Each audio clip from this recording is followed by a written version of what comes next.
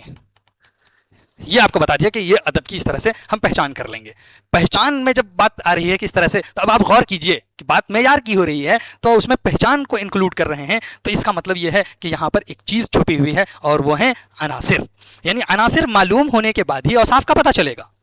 جب تک اس کو پتہ کریں گے تو وہاں پر ایک چیز چھپی ہوئی کیا ہے؟ عناصر چھپی ہوئی ہیں.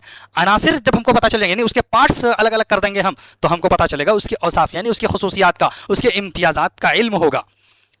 تو پہلے اب عناصر کی بات کیجئے. تو عناصر کی بات کرتے ہوئے آپ کے سامنے آئے گا کہ ادب کے دو حصے ہیں. عناصر یعنی ادب کے کتنے عناصر ہیں؟ دو عناصر ہیں. ادب کے دو حصے ہیں، دو عنصر ہیں. اب کون کون سے ہیں؟ ایک ہے عام ادب، ایک ہے خاص ادب.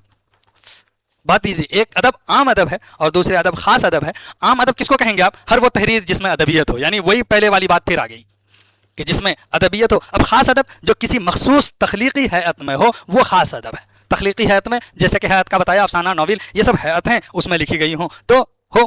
پہلے جو عام ادب ہے اس کا تعلق کسے ہے؟ یہ علمی چیز ہے. تو یہاں پر بتاتے ہیں یہ علمی چیز ہے، جبکہ یہ علمی چیز نہیں ہے. یہ کیا ہے؟ یہ فنی چیز ہے. خاص ادب فنی چیز ہے. کلیئر؟ تو اب یہاں پر سمجھیے، جس کو ہم نے کہا کہ ہر وہ تحریر جس میں ادبیت ہو وہ عام ادب ہے، اس کا تعلق علمی چیز سے ہے. تو کہہ رہے ہیں علمی ادب کی صرف ایک پہچان ہے.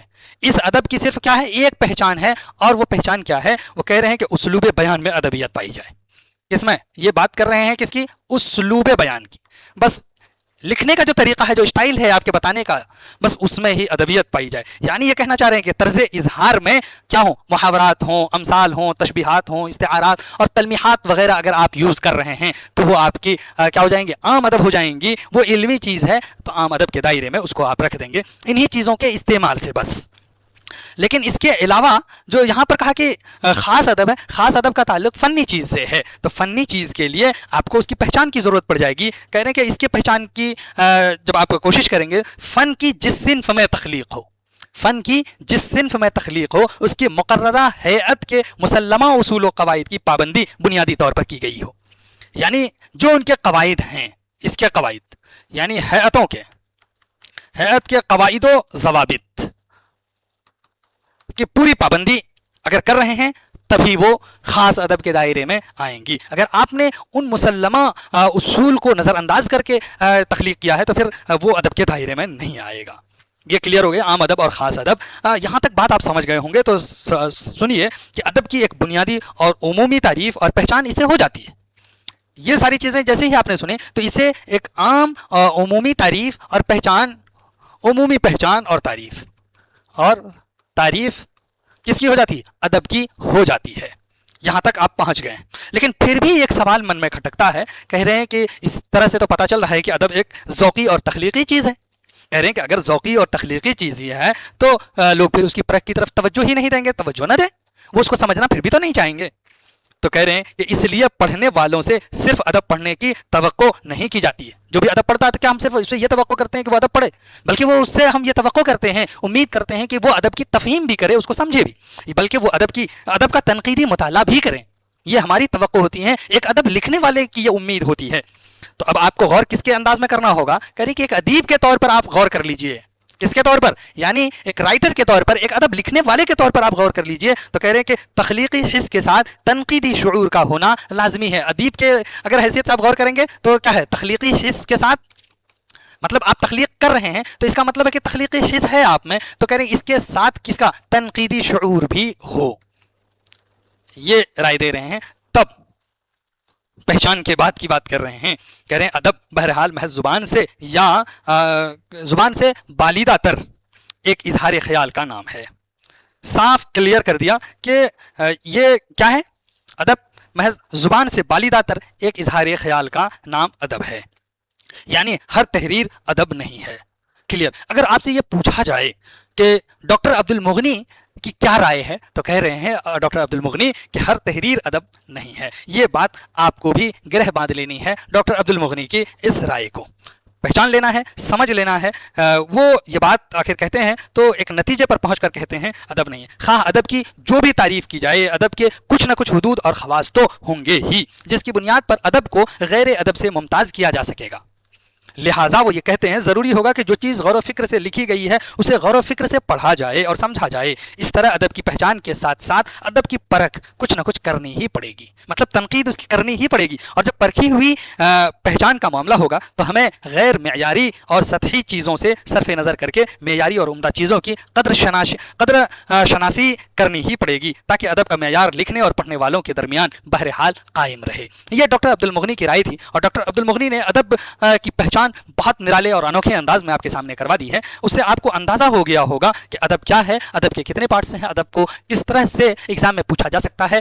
چلیے پھر ہم آپ سے ملتے ہیں، تب تک کے لیے خدا حافظ، السلام علیکم.